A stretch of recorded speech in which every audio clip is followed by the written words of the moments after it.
Okay, so hey guys, and welcome back to another Axel72 YouTube video. And in today's video, I'm going to be giving my prediction for the Junto Nakatani versus Ryosuke Nishida fight. And so if you are new around here and you haven't yet subscribed, please do so, like the video if you do indeed like the video, and let's get straight into this. So, like I say, this is a unification fight between the IBF and the WBC World Bantamweight Champions. Of course, Nakatani being that of the WBC champion and Nishida being the IBF champion. It's really great to see that we're finally getting these Japanese unification fights in the lower weight divisions. I feel like it's been a long time in coming, to be honest, because there are plenty of great Japanese champions who really could go up against each other in these lower weight divisions and really make for some exciting matchups. And I feel like we've been waiting a while. It's no surprise that it is Nakatani to be the guy to really bridge the gap and to be the guy willing to go out there and try and push and want to go and try and get these unification fights. But also at the same time, you have to give credit to Nishida for taking the challenge, for wanting the reward, to reap the rewards if he does go on to be able to win. And it's definitely a interesting contest, this one. I feel like Nishida is definitely getting written off just as a champion in general, and he probably is arguably one of the most underpromoted Japanese champions. I mean, most of them are having these top ranked slots. Nishida, I'm not entirely sure if he's even fought on a top ranked slot yet. I know that he won the belt against Emmanuel Rodriguez, and that, from what I believe, wasn't on one of the major top ranked shows. So, like I say, he is quite an underpromoted Japanese champion, and he's gotten to a position with having the title within just 10 fights, and it's something which is credit to him. He's beaten some tough guys. I think his resume isn't a bad resume. I mean, he got a convincing arguable win against Higa, which was probably one of the most convincing wins in which anybody's had against Higa. I mean, you look at the record of the current champions whenever they fought Higa. Takai, yes, won, and I believe it was via unanimous decision, but that was a very close fight in which, arguably a lot of people thought that Higa had a real right to have said that he won. I mean, he dropped Takai from what I can remember, and like I say, it was a very close fight and didn't showcase Takai in the best of lights. And then Higa went on to fight Satsumi when Satsumi had just beat Takuma Inoue, and Higa was able to draw.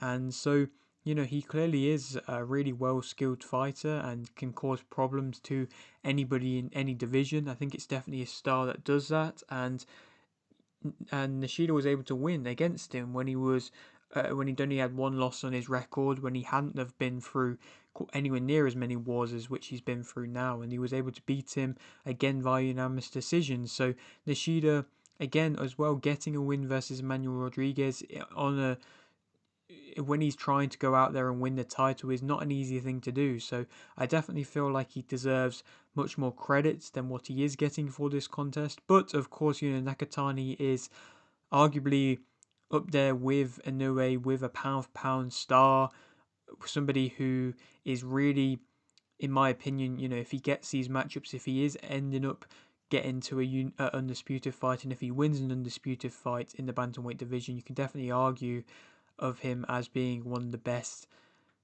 Japanese fighters around at the moment, if not a pound for pound, one of the best. And so, this is a good unification step for him. Like I said, there's plenty of fights in which you'd think would be easy to be made with the champions all being, from Japan as well. You'd think it would be easy to make these bantamweight clashes, but, like I say, it's taken a little while. At least Nakatani now seemingly is pushing for the undisputed titles.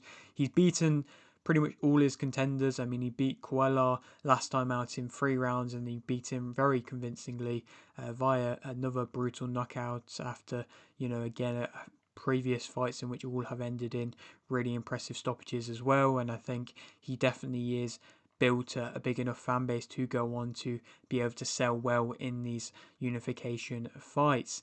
And he definitely, if he doesn't go for undisputed, which it will be interesting to see if he does try and go on to do if he wins this fight, there is, another route in which he could go down, which is being talked about, which I'll touch upon at the end, and it could definitely lead on to a really exciting matchup in which, of course, all Japanese boxing fans want to see. But to speak about them both individually as fighters, Nakatani as a fighter, he really pushes into his punches, is which something that I've seen. It's kind of a explosive element into his game. He really just gets you on the ropes and just springs into his shots and pushes your head back, and it's just very brutal and it's very difficult to be able to handle. And I think he still does have that kind of surprising level of power. Obviously, we've seen some brutal knockouts from him.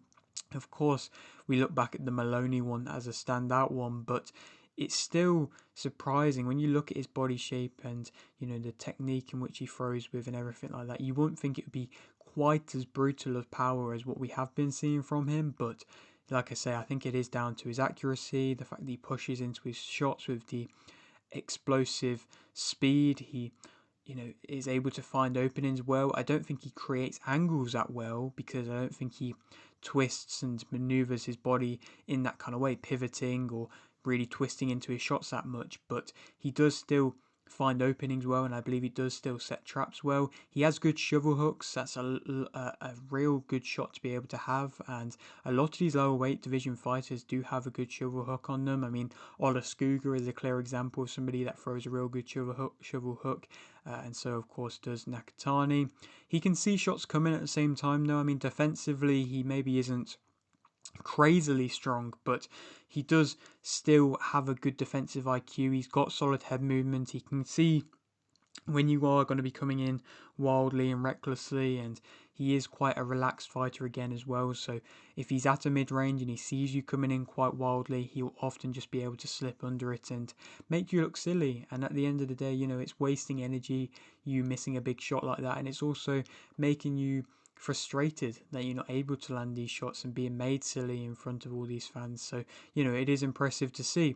He's got a good strong jab. He's knows also when to let his hands go as well, and he's been, like I say, devastating as of recent, and not only just being able to in the past be able to get these highlight reel knockouts, he's also been able to get knockouts where he's just continuously beating down fighters, like they're being able to get up, but then he's just dropping them back down again, and that is something which is arguably tougher than landing one big shot. It's just a continuous beatdown where you have to be fighting at a fast pace to be able to maintain the just standing in front of them and being able to maintain the pressure on them so they can't have a moment to think, to recover. It's just continuous non-stop, and he does that really well, like I say, knowing when to throw and let his hands go. I suppose the more negatives about him, I think he stands quite tall. I think he can throw from quite low, and his footwork in close can be a little bit messy at times, saying how good typically his footwork at a mid-range is. His physical strength isn't anything crazy, and I think Nishida may be able to test that a little bit. His chin can be in the air, he can be going back in straight lines, and he can load up with the big overhand. Obviously going back to that Maloney knockout, which of course was such a big moment in his career, he landed a beautiful knockout there, but you could see him going for that big overhand against I believe it was Chicpatana, and he was continuously going for that shot, and every time he did, you could tell that it wasn't, he was loading up on it, taking a bit too long with it, and it's a very common thing to do. It's very difficult to be able to land that shot bang on the money, and that's why it's so impressive when you do, but it can often lead to fighters really trying to load up and wait for the right moment for it, and it's difficult to be able to find the exact right moment on it. Speak about Nishida as a fighter though, I think he's somebody that won't be outthrown. When he fought Rodriguez, he was continuously throwing. I think his timing's still good at the same time though. Perhaps not always the most accurate in close, but when he goes for the singular shots, his accuracy is really good. He whips into the body shots very nicely. He often can fight at a mid-range, but then also can fight at in close well. I think he finds his moments better timing-wise when he's fighting at a mid-range than in close, but in close he's throwing a lot more. He's got a high guard in close, and he's also a comfortable fighter as well. I don't think he's somebody who is going to get really flustered if he gets caught with a tough shot. I think he is going to be able to recover relatively well. I don't think he smothers his work, perhaps he is the more physical out of the two. I don't think he's particularly the strongest of guys either, but I think he is going to be willing to fight in close and stand toe to toe. And he can box, he can be skillful at the same time and be a technical fighter at the same time. So he is a well-rounded fighter. But like I say, I think he is willing to push you back a little bit more. He's not going to just accept the back foot from Nakatani.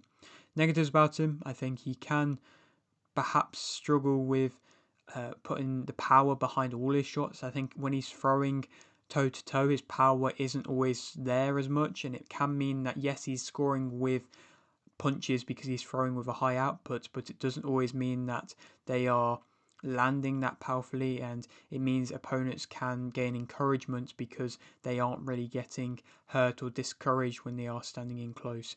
His singular shots are the more powerful shots, and they often are at mid-range, but again, that's when it's the problem of just being singular shots. He does stand toe-to-toe, which, like I say, can leave him with defensive vulnerabilities, even though, like I say, he does have a relatively good high guard in close. He can often admire his work. I think his head movement's limited as well. I think he can walk towards shots, again linking to standing toe to toe, and he can be moved and pushed around, which is something in which Nakatani is very good for being able to do when he can try and pivot. It's not always great when he does try and do it, but he can kind of push you around a little bit off his shots if he is up on the ropes, and so hopefully he could do that against Nishida and maybe have a bit of success from doing that. Who do I think is going to win? I think that Junto Nakatani is going to be able to win via TKO in round 8. I think if he can get his shots going, I think he'll be able to land the more significant, more powerful shots. He's going to have to be aware of the power of Nishida when he is trying to come in close, when he can be a little bit reckless coming in close. But inevitably, I think Nakatani is going to land a couple big shots on Nishida, and if he is standing toe to toe with Nishida, then I think his power is going to be way too much for him. I think Nishida probably will be able to get up after being knocked down once, maybe even twice, but then I think inevitably will be too much, and I think he hasn't had that level of high level experience. You do have to look at the fact that Nishida, yes, has gotten to this point already in his professional career where he has fought some really good names, but I think Nakatani has just fought a wider level of opposition. He has that, of course, higher level of experience, 30-0, and to be fair, any of his performances so far who have been against opponents in which he's been expecting to beat, he's done so comfortably, which is something in which I give him a lot of credit for, and again, I think he is going to be able to win, like I say, via stoppage in round 8 for this fight. Who goes on to fight next, though, is an interesting one. Like I say, perhaps he goes down the route of Undisputed, being Takai WBO champion or Satsumi WBA champion, but Takai might not be wanting that test just yet, and Satsumi may be wanting a rematch with Higa, or needing the rematch with Higa before he can move on with his belt. If not, either of the Inoues could perhaps, that could happen. I know Takuma Inoue was set to fight Nakatani before Satsumi beat him, so maybe that could still happen. I'm sure it would be a fight that fans would still be intrigued to see.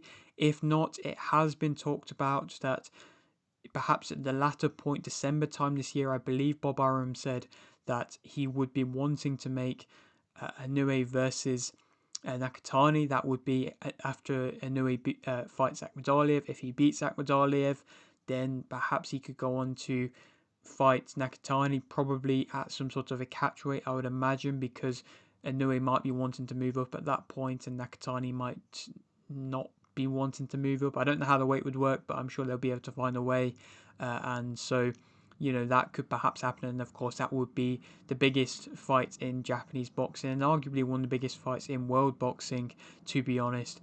And hopefully, for the fans' perspective, there isn't really any other fight for either of them guys that I would rather see them in.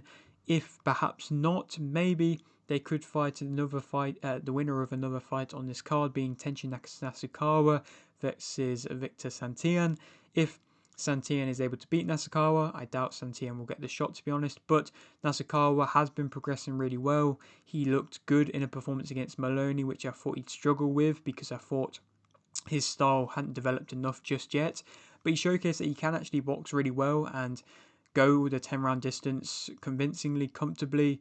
It's nice to see that he's not getting put in straight for a world title shot because, I think this extra fight is no real harm, but he's getting himself in a really good position. If he wins again, and he could perhaps win by a stoppage versus a top-ranked contender in Victor Santillan, who has only had one loss on his record, then Nasukawa could be really in there amongst the talks of the world champions. And Nasukawa of course has his big Japanese support, and he's been really pushed from the get-go by Top Rank, and so that could be something that could really happen in the not too distant future. If not, maybe he could go on to fight Takai next.